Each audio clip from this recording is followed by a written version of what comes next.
Olá, alunos! Olá, professores! Tudo bem com vocês?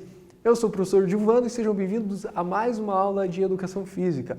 E aí vai um recadinho para os alunos, não esquece de confirmar a sua presença, apenas clica lá no primeiro link, lá no Classroom, responde a pergunta, clique em enviar e pronto, a tua presença já está confirmada.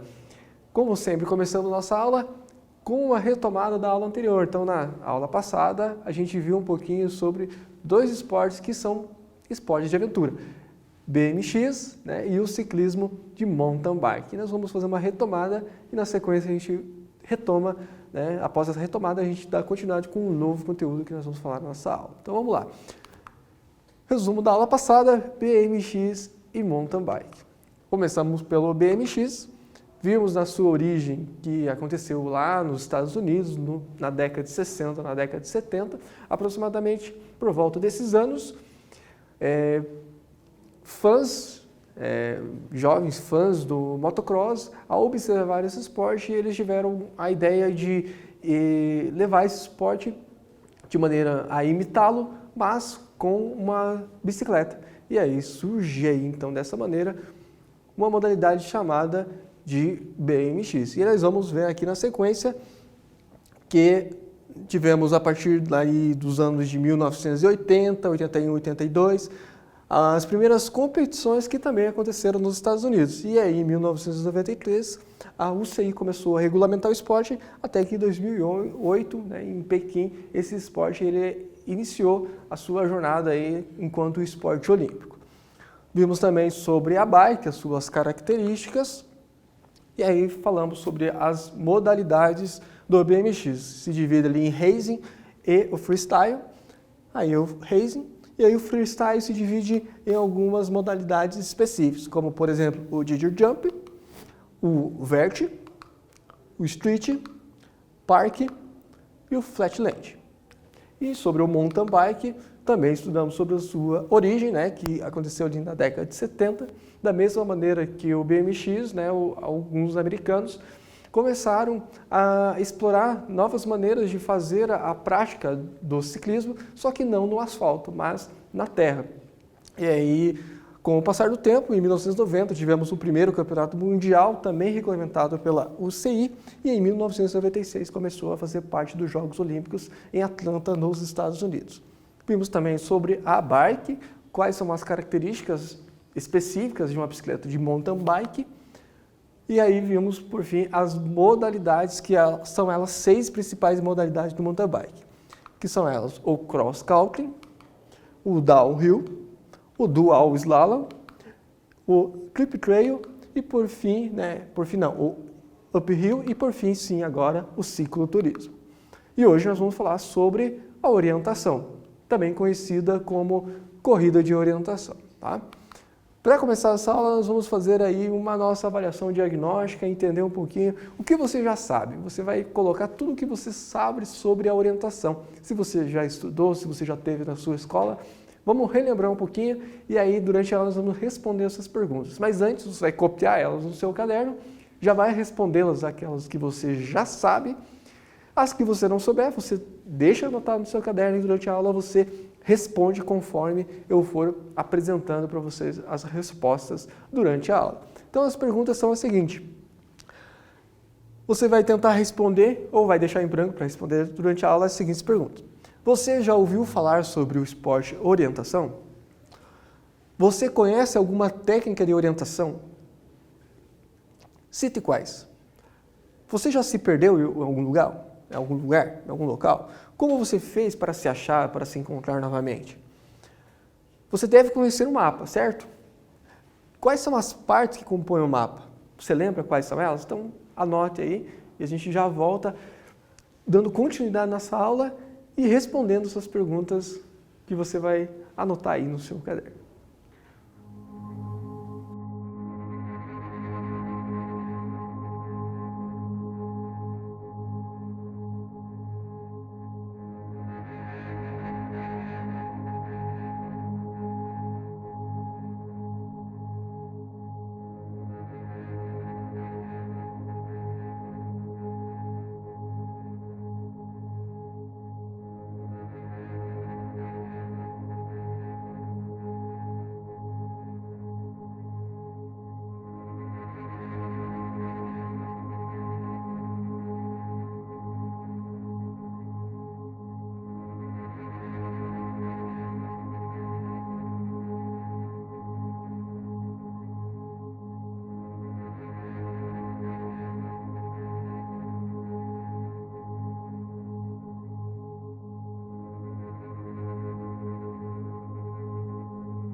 Muito bem, estamos de volta e agora vamos falar sobre a orientação. O que é a orientação? Então, a orientação, de maneira bem objetiva, a gente vai explicar isso mais para frente, não se desespere, mas vamos lá.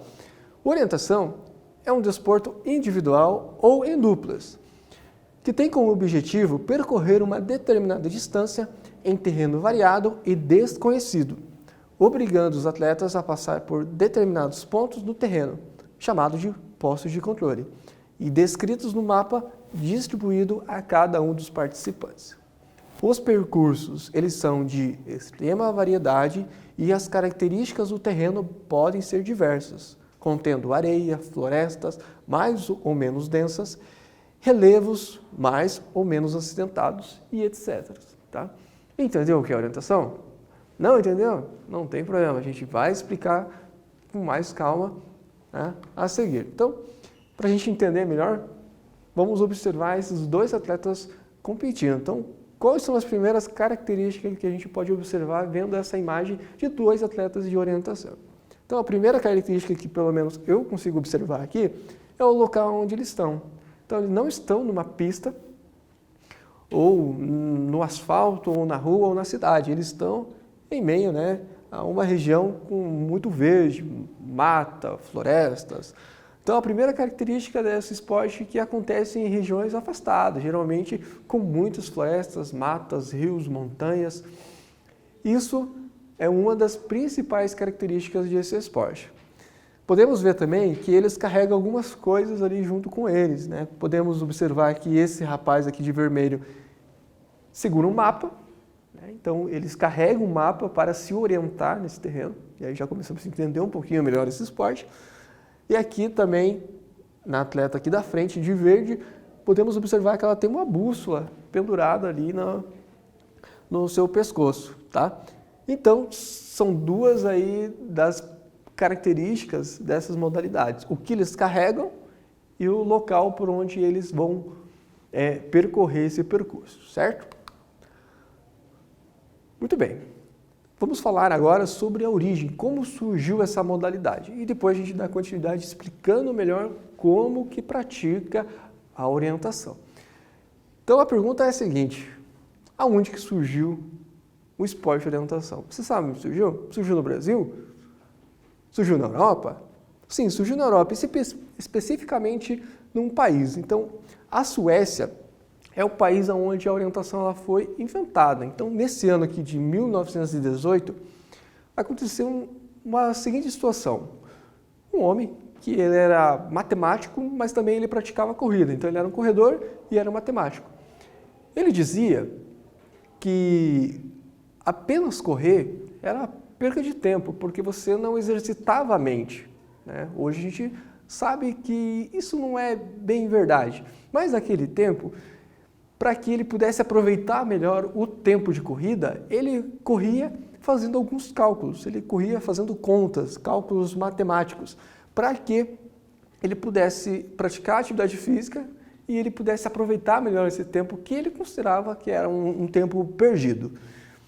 Em 1918, o sueco Major Kilander, considerado o pai da orientação, ele decidiu usar a matemática para motivar corredores. Então, entende-se que os corredores estavam desmotivados e ele levou esses corredores para a natureza, para alguma trilha, para algum percurso em meio a alguma floresta, alguma mata ou coisa do tipo. Então, ele utilizou da natureza para motivá-los a correr, já que eles estavam desmotivados. Em 1937, então, tivemos o primeiro campeonato nacional. Adivinha onde? Na Suécia. Então, era um esporte basicamente restrito a um único país. Então, se estava desenvolvendo uma modalidade dentro de um país. Em 1942, também na Suécia, o esporte ele foi introduzido nos currículos escolares, o qual faz parte até hoje. Faz parte do currículo escolar desses países, principalmente países nórdicos, países ao norte da Europa, que é inclusive a orientação um dos esportes mais praticados nesses países nórdicos. Em 1961 foi fundada a Federação Internacional de Orientação. Em 1962, um ano depois, foi feito o primeiro campeonato europeu de orientação. Então ainda era um esporte europeu, era um esporte que saía de um único país, que era a Suécia, e agora encaminhava-se para vários outros países, mas ainda restrito ao continente europeu. E em 1965 houve o primeiro campeonato de orientação militar. Esse esporte agora se tornava um esporte também militar, né? Sabemos que existem competições específicas de militares e a orientação, então, nesse ano de 1965, ele foi introduzida, se tornando um esporte de competição militar. Vamos ver mais para frente que ele tem muitas características ainda desse período em que era um esporte basicamente praticado pelos militares. De maneira resumida, essa é a história da origem do esporte. E como que ele chega no Brasil? Bem, no Brasil ele iniciou a sua jornada em 1970. O que aconteceu nesse período? Alguns militares brasileiros foram até a Europa para acompanhar essas competições de orientação militar. No ano seguinte, em 1971, nós tivemos a primeira competição militar, só que agora no Brasil. Dando sequência, agora, há uma década, um pouco mais de uma década depois, em 1973, nós tivemos aqui no Brasil a 17º Campeonato Mundial Militar de Orientação, que foi realizado inclusive aqui no Paraná, na cidade de Curitiba. Em 1991 foi fundado o Orienter Clube de Orientação, na cidade de Porto Alegre, no Rio Grande do Sul, que é o primeiro clube de orientação fundado no Brasil. No ano seguinte, em 92, nós tivemos a primeira competição organizada por um clube, também no Rio Grande do Sul, na cidade de Santa Maria. Em 1996 foi fundada a Federação Gaúcha de Orientação na cidade de Caxias do Sul. Então, a primeira confederação, a primeira federação de orientação do Brasil. E em 1996, então, tivemos a primeira Troféu Brasil de Orientação, que foi realizada em São Paulo, na cidade de São José dos Campos.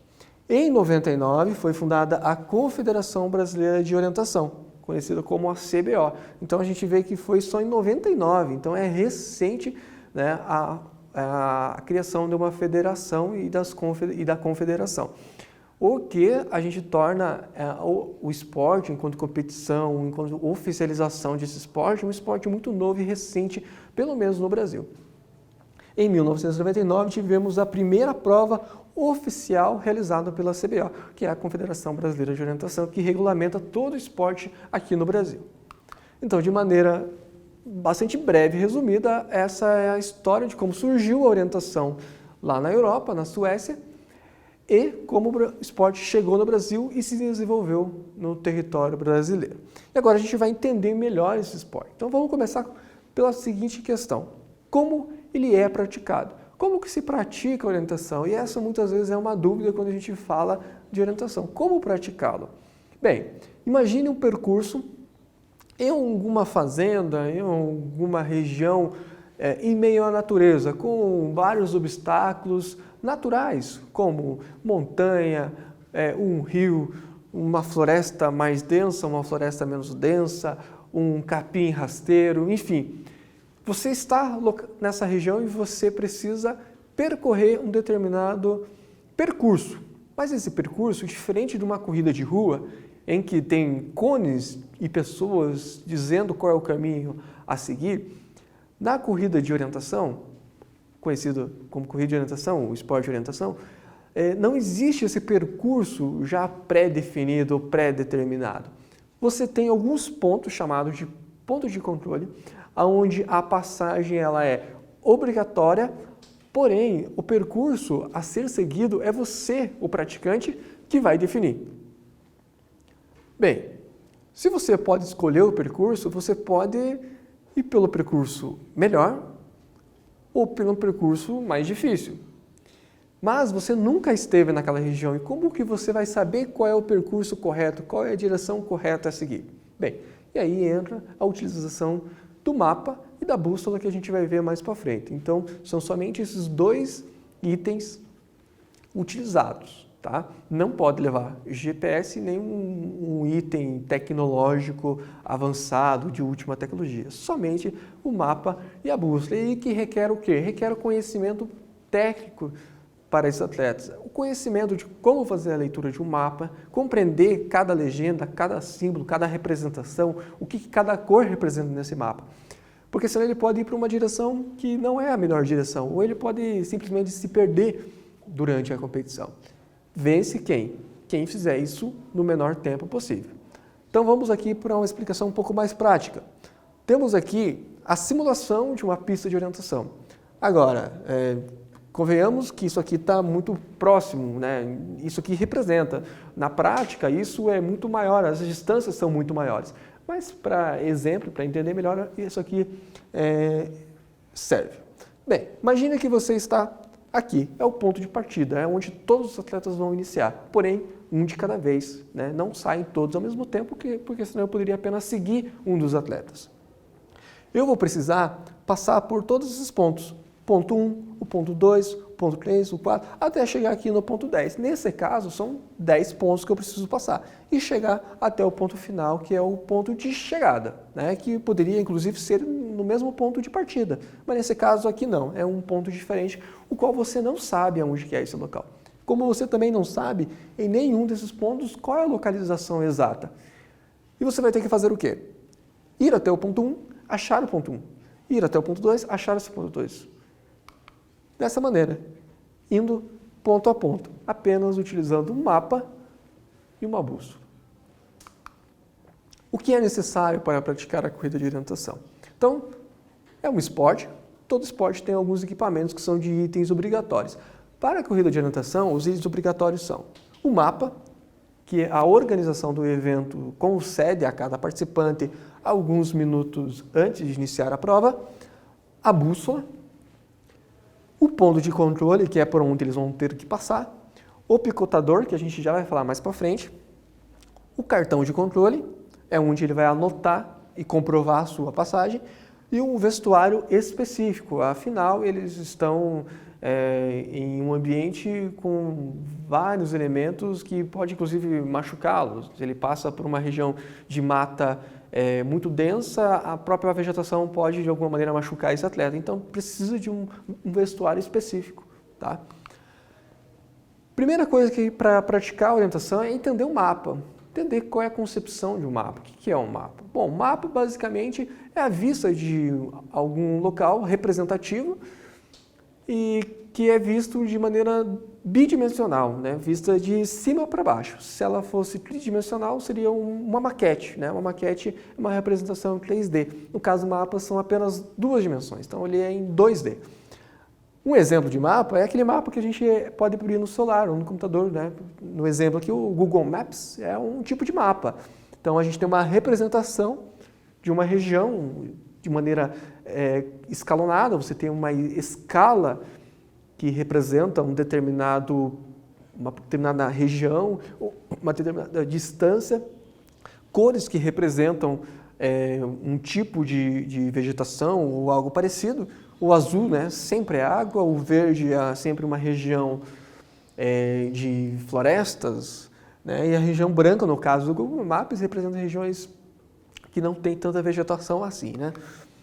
Da mesma maneira, esse mapa ele pode ser representado de diversas maneiras, né? Nesse caso, é o mesmo mapa, porém é uma vista de satélite. Então, aqui é uma representação e aqui é como se fosse uma foto tirada por um satélite no espaço.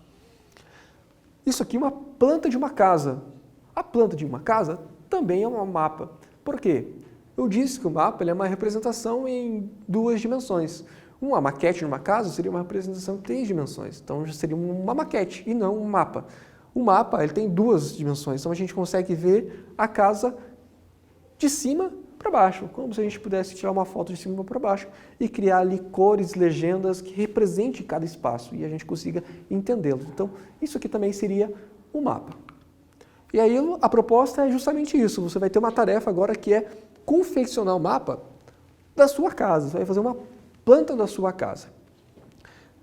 Você vai colocar cores representando alguns pontos que você acha que seja importante ser representados aí na planta da sua casa. Embaixo você coloca uma legenda do que significa aquela cor. Você pode também colocar símbolos que represente algum eletrodoméstico ou represente algum detalhe, alguma coisa que seja importante e se destaque aí na sua casa. Embaixo você coloca também a legenda do que representa aquele símbolo. E por fim você coloca ali a direção norte. Qual que é o norte em relação ao posicionamento da sua casa no espaço, né?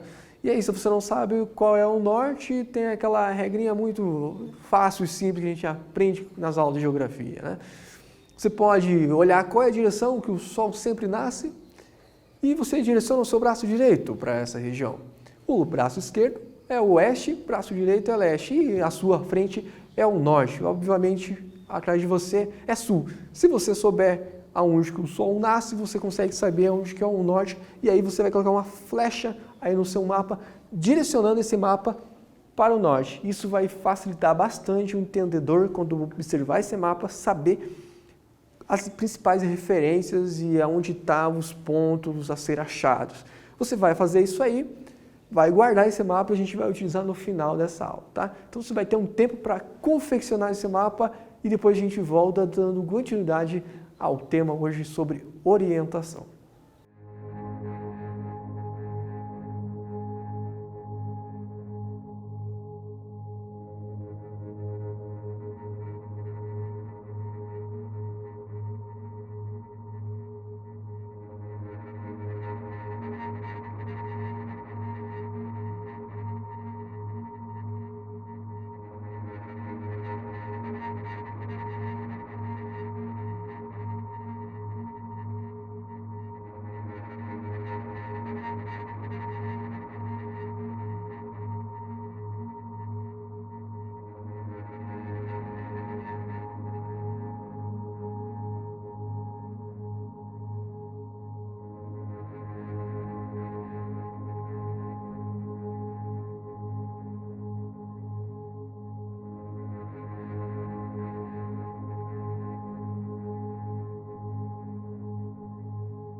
Muito bem, dando sequência, guarda o mapa, a gente vai utilizar no final dessa aula. Bem, os mapas, como eu disse, têm algumas características. Nós vamos falar sobre cores de fundo, obstáculos artificiais, obstáculos naturais, relevo, a escala e os símbolos de competição. Bem, o mapa de orientação, ele tem suas cores próprias, que representam alguma coisa. As cores de fundo representam o terreno, né? O que tem de característica nesse terreno. Quando a gente olha aqui, ó, o exemplo, a gente pode ver aqui na legenda o que aquela cor representa. Depois você pode olhar com mais calma posteriormente. Então, essa cor aqui, mais alaranjada, representa a grama, terra. Então, se você olhar no mapa, você vai perceber que aquela região é uma região de grama ou de pasto ou algo desse tipo. Se você tem uma cor verde, um verde bem escuro, é uma vegetação muito densa ou praticamente intransponível. Então você não vai passar por ali porque você sabe que a dificuldade é muito maior. Muitas vezes vale a pena você contornar por uma região com uma vegetação muito mais baixa. Você entendendo isso ajuda muito a direcionar e se achar e se localizar nesse mapa. Temos os obstáculos artificiais, assim como as cores. Cada símbolo representa alguma coisa, tá? Como, por exemplo, aqui temos um barranco, que é intransponível. Isso aqui representa uma cerca, isso representa uma rodovia, uma rua, um asfalto. Isso auxilia muito na hora de fazer a leitura do mapa. Temos os obstáculos naturais, como, por exemplo, árvores, temos aqui rios, uma represa. Bem, os símbolos de competição são símbolos que não estão, de fato, existentes. Ele representa alguma coisa durante a competição, como, por exemplo, o triângulo ele representa a partida, é onde o início. E duas bolinhas é onde você precisa chegar no final. Apenas as rodinhas com um número, círculos com um número, representam o ponto de controle, é para onde você precisa passar.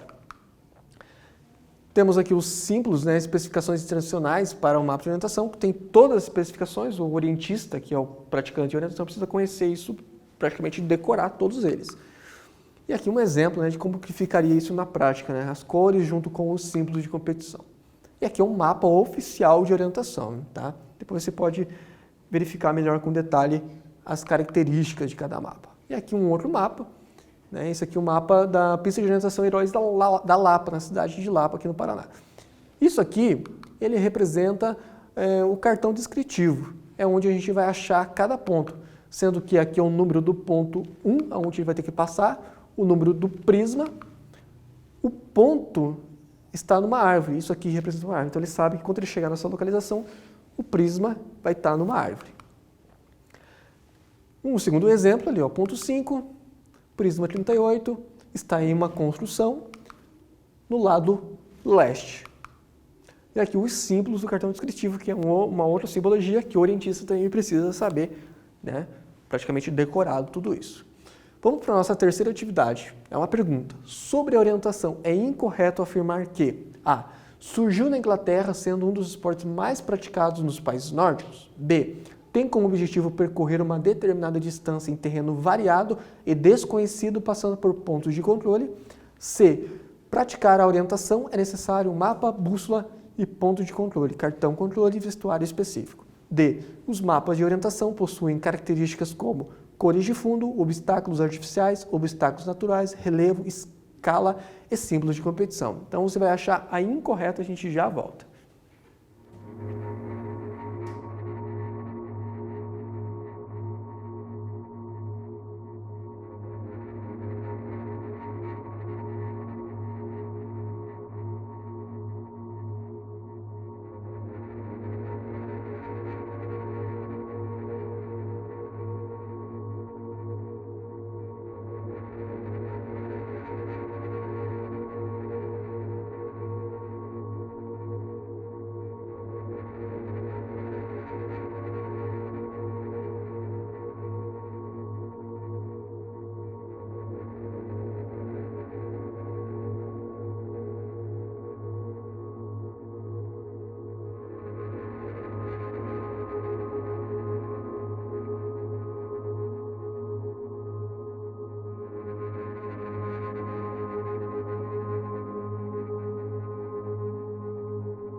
Muito bem, voltamos à resposta correta, ou melhor aí, incorreta.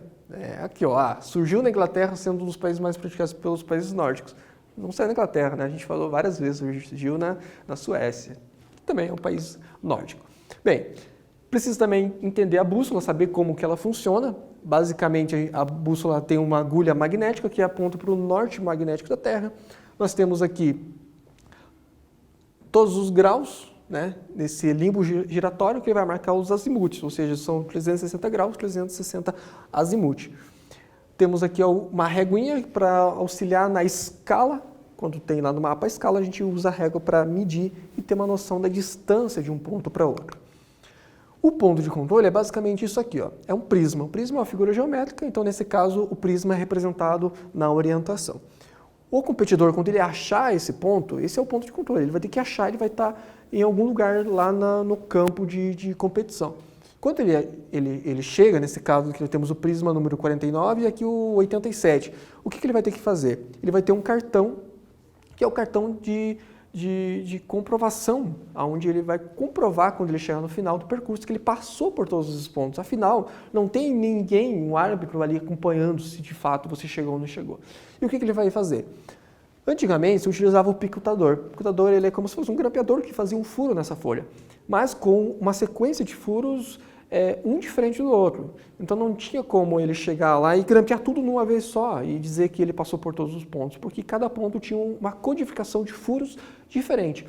Hoje, com a tecnologia, é utilizado, né, um chip específico. Então ele vai usar o seu chip, colocar ali no leitor. Quando ele chegar no final, ele vai comprovar que ele fez a leitura de todos os pontos.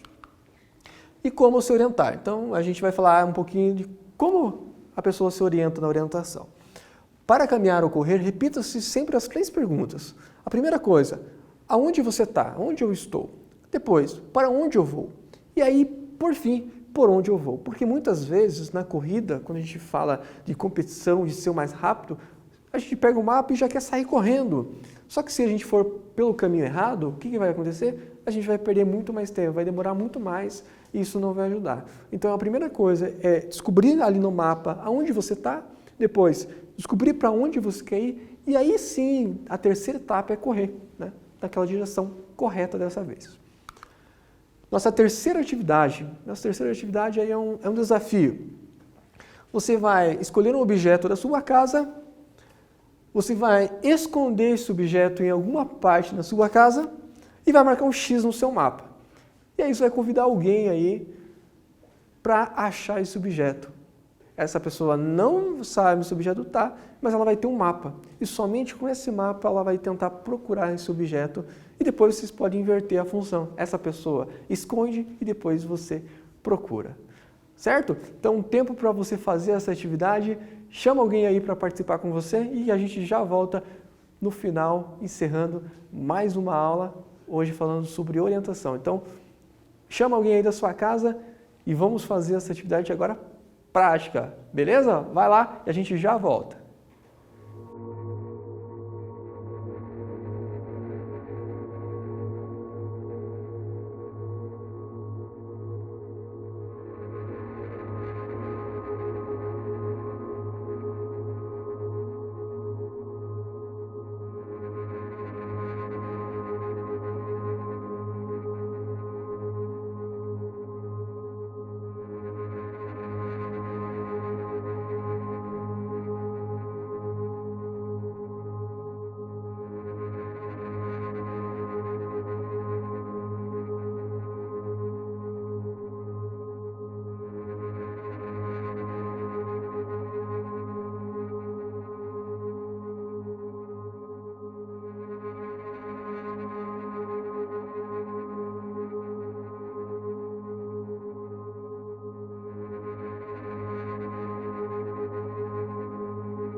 Muito bem, espero que você tenha gostado dessa atividade. Você pode repetir elas várias vezes na tua casa. Chama teu pai, chama tua mãe, chama o irmão, chama todo mundo para brincar dessa atividade que é muito divertida, tá? Espero que vocês tenham gostado dessa aula. Hoje falamos sobre a orientação, é um esporte bem legal. Espero que vocês estejam bem, se cuidem e até a próxima aula. Tchau, tchau a todos.